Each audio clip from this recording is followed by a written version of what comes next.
भाइयों आज मैं आपको बताऊंगा कि गन्ने में आजकल यूरिया दें या ना दें, और दें तो कितना दें या बिल्कुल ना दें। तो भाइयों किसानों के बीच क्या चल रहा है कि बरसात चालू होते ही और यूरिया फेंकने लगते हैं धड़ाधड़ धड़ाधड़। और कुछ को तो ये भी नहीं पता कि कितना यूरिया डालना चाहिए। वो किलो के हिसाब से नहीं गिरते, वो गिरते हैं बैग के हिसाब से। 1 एकड़ में 2 बैग गिर दिए, 3 बैग गिर दिए, इस तरीके से। तो भाइयों जिनका गन्ना बहुत बढ़िया चल रहा है, अगाया गन्ना है, और वो भी अपने गन्ने में यूरिया देने की सोच रहे हैं, तो बिल्कुल रुक जाओ। क्योंकि अगर आपको ऐसा लग रहा है कि यूरिया से हम अपनी पैदावार बढ़ा लेंगे या बिल्कुल जेड ब्लैक रंग कर लेंगे, तो भाइयों इस विचार को निकाल दो। और जिनका गन्ना पिछाया है उसकी ग्रोथ बहुत धीमी होकर चल रही है। भैया जब पिछाया है तो ग्रोथ तो धीमी होकर चलेगी। वो कंपेयर करते हैं अगेती वाले गन्ने से जो उन्होंने अगाया बोया है।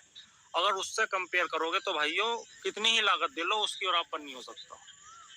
बिल्कुल मैंने स्पष्ट बात बता दी आपको। फिर दूसरी बात, अगर उसमें यूरिया देना है तो कितना दें या बिल्कुल ना दें। सबसे शुरू की बात करते हैं हम अगेती गन्ने में यूरिया दें या ना दें। तो भाइयों अगेती गन्ने में अगर आपने यूरिया दे दिया तो आपने बहुत बड़ी गलती कर ली। क्योंकि इस टाइम क्या है, आपके गन्ना पड़ने लगा, अगेती गन्ने में गन्ना पड़ने लगा, पुइयां पड़ने लगी, और उसमें आपने पहले ही डोज बतेरी दे रखी है। उसमें क्या चक्कर है, ग्रोथ आजकल गन्ने में इतनी ज्यादा होने लगती है, बहुत बढ़िया ग्रोथ पे चलता है गन्ना, अगैता हो या जब पिछेता। और उस टाइम अगर तुम यूरिया दे दोगे, क्योंकि उसका पत्ता और गोब वैसे ही मुलायम है, बारिश के कारण बढ़वार पे गन्ना आजकल बहुत ज्यादा बढ़वार रहती है, और उसमें तुम जैसे ही यूरिया डाल लोगे, यूरिया डाल के रंग तो बाकी में काला हो जाएगा। आपको संतुष्टि मिलेगी कि हमारे गन्ने का रंग काला हो गया यूरिया डाल के। लेकिन भाइयों रोग आने के चांस 90% बढ़ जाते हैं यूरिया डालने से। मैं बिल्कुल सही बात बता रहा हूँ। 10% जिनका नसीब सूरत है वो ही बचते हैं, लेकिन 90% गन्ने पे बिल्कुल रोग आ जाता है यूरिया डालने से। हाँ अगर यूरिया डालना है तो मैं आपको डोज बताऊंगा कि कितना डालना है, ये ना है कि धड़ाधड़ यूरिया फेल दो। दूसरी बात, पिछेते गन्ने में अगर आप यूरिया डालने की सोच रहे हैं और आपने एक ही यूरिया दिया है, तो भाइयों उसमें भी थोड़ा संभल के डोज मैं बताऊंगा कि उसमें कितनी डालनी है। और किसी भाई को इसका एक्सपीरियंस है तो वो कमेंट में भी बताएं कि हमने इतना यूरिया डाला और रोग नहीं आया। तो भाइयों मैं जो बात बताने जा रहा हूँ थोड़ा ध्यान से सुनो।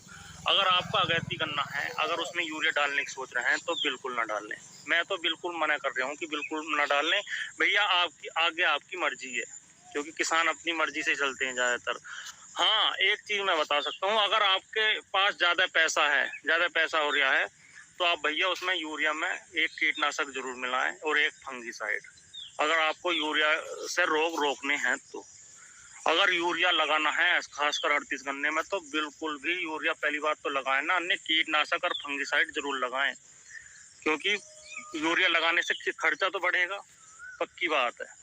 और दूसरी बात, हाँ एक चीज है, रंग बिल्कुल काला हो जाएगा। और जैसी काला रंग होएगा उसका, और जैसी बारिश रुकी और गर्मी पड़नी चालू हुई, गर्मी हो जाएगी मौसम में, और एकदम से इतने कीट आएंगे खेत में कि आपका गन्ना कितने ही कीटनाशक फंगीसाइड दे लो रुकेगा नहीं।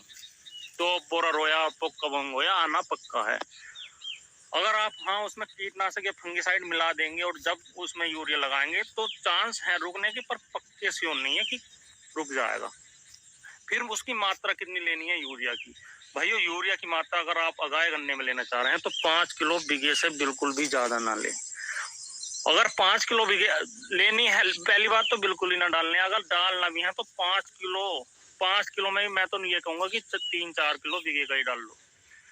फिर रही दूसरी बात, पिछैती गन्ने में। हाँ भाइयों पिछैती गन्ने में वाकई में इस टाइम यूरिया की जरूरत है, लेकिन भाइयों क्या करें, अगर यूरिया डालते हैं तो रोग 100% आने का चांस ज्यादा ही रहता है। 90% तो ये मान लो कि 90% आ ही जाता है, क्योंकि बरसात जैसी रुकेगी गर्मी पड़ेगी, और वो पत्ता इतना कोमल हो रहा है गन्ने का इस टाइम सारी फसल का, कि उसमें रोग तो वैसे ही आने के चांस रहते हैं बरसात में। और अगर आप यूरिया डाल दोगे तो और पत्ता कोमल हो जाएगा, तो यूरिया से रोग ज्यादा आने के चांस रहते हैं। इसलिए सभी ये कहते हैं कि ज़्यादा यूरिया ना डालने। आप किसी भी साइंटिस्ट से बात कर लें गन्ने के, वो भी ये कहेंगे कि गन्ने में यूरिया ना डालने, वो भी खासकर 38 में।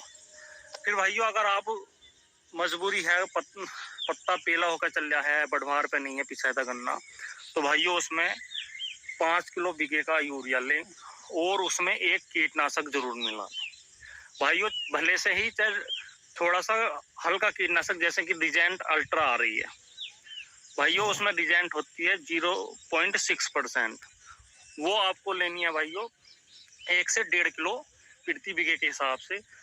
और उसमें आप भाइयों हारू मिला दें।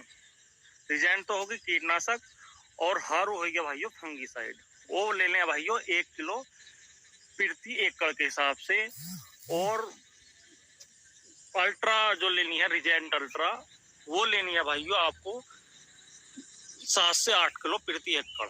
7 से 8 किलो प्रति एकड़ रिजेंट अल्ट्रा ले लें और हारू ले लें 1 किलोग्राम प्रति एकड़। और उसे यूरिया मिला के 5 किलोग्राम प्रति एकड़ नहीं, 5 किलोग्राम प्रति बीघा का यूरिया हो, और उसमें मिला के खोड़ डाल दें।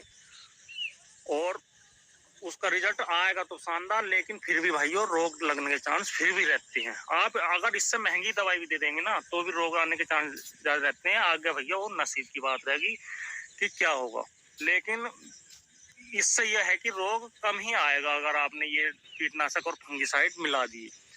पर भाइयों अगर आपने क्या काम करा, कुछ किसान भाई क्या करते हैं, गट्टा लिया, यूरिया का बैग लिया एक, उसमें अगर थोड़ा बहुत यूरिया, जैसे कि 1 एकड़ जमीन आपकी, और उसमें आपने यूरिया ले लिया 25 से 30 किलो, तो उसमें 15 किलो यूरिया बच गया, 15-20 किलो बैग में। तो उसमें क्या करते हैं किसान भाई, थोड़ा सा ही तो बचा, ऐसा और गेल लो, कहाँ गट्टा घर को ले जाएंगे, इसे सहरे को डाल दो। जहाँ वो तुमने 10-15 किलो और ऐड कर लिया 1 एकड़ में, वहीं आपका गन्ना वाकई में भले से ही रोग ना लगन, लेकिन 90% की बजाय 95% रोग लगने के चांस बढ़ जाते हैं। इसलिए यूरिया बहुत ही कम डालने, मेरा तो यही कहना है। आगे आपकी मर्जी, लेकिन अगर 75 गन्ने में मजबूरी है तो कीटनाशक फंगिसाइड मैंने दोनों बता दी हैं, इतनी मात्रा में आप लगाओ, रिजल्ट तो बढ़िया आएगा उसमें बिल्कुल।